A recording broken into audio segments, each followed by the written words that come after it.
Bombastic side-eye, criminal offensive side-eye.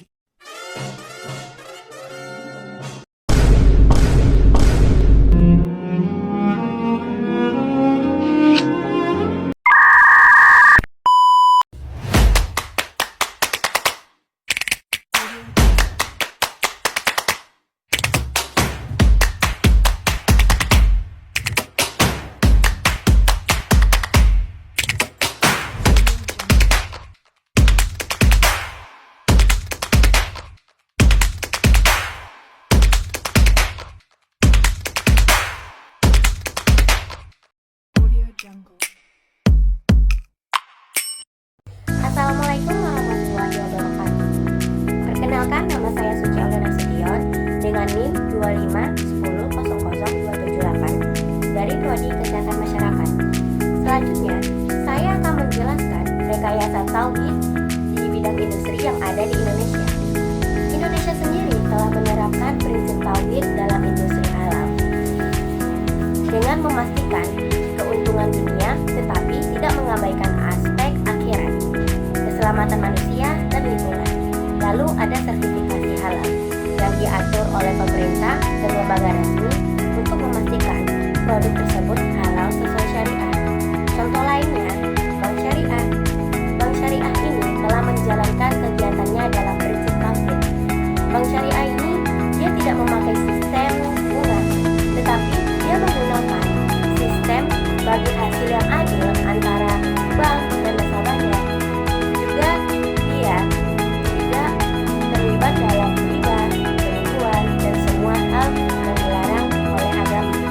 Sekian dari saya, terima kasih.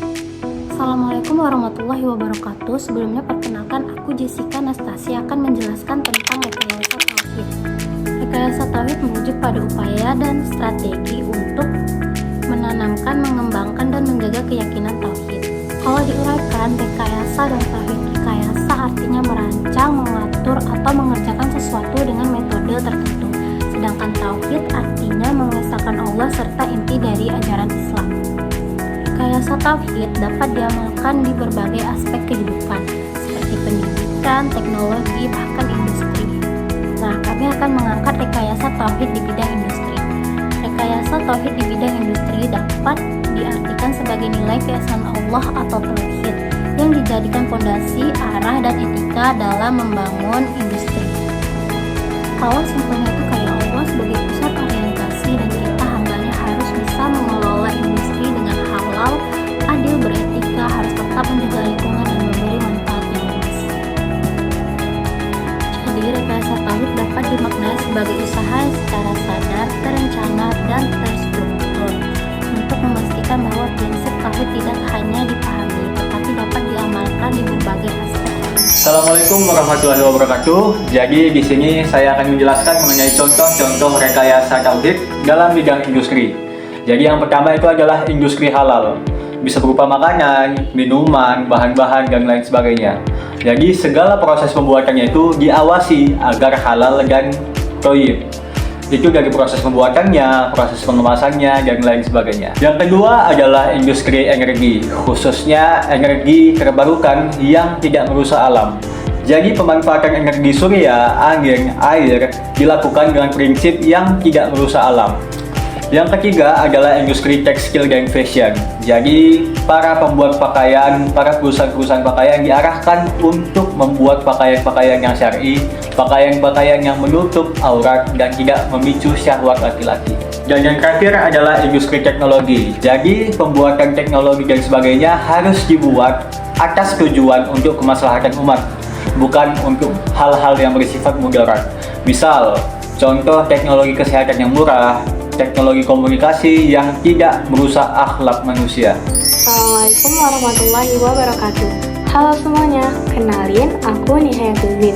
Jadi kali ini aku akan menjawab salah satu pertanyaan yang berjudul pedoman dari ayat Al-Quran mengenai rekayasa tauhid di bidang industri, yaitu ada di Quran Surah Al-Muluk ayat 15. A'udzubillahi minasyaitonirrajim. Bismillahirrahmanirrahim. Huwallazi ja'ala lakumul arda zalulan famshu fi manakibiha wa kulu min rizqihi wa ilaihin nusyur, yang artinya Dialah yang menjadikan bumi ini mudah bagi kamu, maka berjalanlah di segala penjurunya dan makanlah sebagian dari rezekinya, dan hanya kepadanya kami dikembalikan. Jadi ayat ini itu menegaskan bahwa segala aktivitas produksi dan usaha industri itu dilakukan dalam kerangka usaha yang bertauhid, menggunakan sumber daya Allah dengan bijak dan tanggung jawab. Baiklah, saya di sini ingin menyampaikan manfaat industri yang terkait dengan rekayasa tauhid dalam mengelola kehidupan manusia. Yang pertama yaitu peningkatan kesadaran diri. Peningkatan kesadaran diri kita ini dapat membantu kita untuk lebih memahami potensi diri dan tujuan hidup kita. 2. Pengembangan karakter. Pengembangan karakter ini dapat membentuk kita menjadi karakter yang lebih kuat dan berintegritas berdasarkan nilai-nilai tauhid. 3. Pengambilan keputusan yang tepat. Pengambilan keputusan yang tepat dapat membantu kita dalam membuat keputusan yang bijak dan bertanggung jawab. 4. Manajemen emosi. Seperti kita dapat mengendalikan emosi kita dengan lebih baik dan menghindari perilaku negatif yang dapat menyakiti hati orang lain. 5. Hubungan yang harmonis. Kita dapat membangun hubungan yang harmonis dengan orang lain dan lingkungan sekitar. Bukan berarti pacaran ya teman-teman, melainkan kita dapat mengeratkan tali silaturahmi kepada setiap orang. Contohnya seperti apabila kita berpapasan di jalan, hendaklah kita menyapa orang tersebut atau memberi dia salam seperti Assalamualaikum. Begitu ya. Dan yang keenam yaitu peningkatan produktivitas. Kita dapat meningkatkan produktivitas kita dan efisiensi kita dalam bekerja dan beraktivitas. 7. Kebahagiaan dan kesejahteraan. Kita bisa mencapai kebahagiaan dan kesejahteraan hidup yang sejati apabila kita sudah mengkaitkan segala sesuatu itu kepada tauhid. Dan yang terakhir ialah keberkahan hidup. Apabila kita mendekatkan diri kepada Allah Subhanahu wa taala, insyaallah kita akan mendapatkan keberkahan hidup dan ridho dari Allah Subhanahu wa taala dalam setiap aspek kehidupannya. Baik, sampai sinilah yang bisa saya sampaikan mengenai manfaat industri yang terkait dengan rekayasa tauhid dalam mengelola kehidupan manusia. Halo semuanya, perkenalkan saya Sabilur Rishad dengan NIM 250904023 dari Prodi Ilmu Komunikasi, Fakultas Ilmu Sosial dan Ilmu Politik. Jadi, beberapa hal yang harus diperhatikan agar bersifat tauhid di bidang industri itu, yang pertama ada niat dan tujuan. Jadi, niat dan tujuan itu berarti niat kita itu bukan hanya untuk duniawi, tetapi harus berpikir untuk beribadah kepada Allah Subhanahu wa taala, dan tujuan kita itu agar bermanfaat bagi manusia. Dan yang kedua itu adalah kesejahteraan pekerja. Kita memberikan gaji pokok kepada pekerja sesuai dengan cara kerja mereka, tidak memotong gaji-gaji mereka. Dan yang ketiga itu adalah etika dalam berbisnis. Etika dalam berbisnis yaitu kita tidak bermain monopoli bisnis, berbunga, dan korupsi lainnya. Sekian, hanya itu yang saya ketahui tentang tauhid dalam berbisnis di bidang industri. Terima kasih. Hal yang melatar belakangi dan menjadi keyakinan bahwa semua contoh yang telah kami berikan sangat amat baik kepada kehidupan manusia adalah Al-Quran dan hadis. Dan salah satu contoh dari ayat Al-Quran yang menjadi dasarnya adalah surah Al-Ma'idah ayat 3 yang berbunyi sebagai berikut. A'udzu billahi minasyaitonir rajim. Bismillahirrahmanirrahim. Hurrimat 'alaikumul maitatu wad-damu wa lahmul khinziri wa ma uhilla li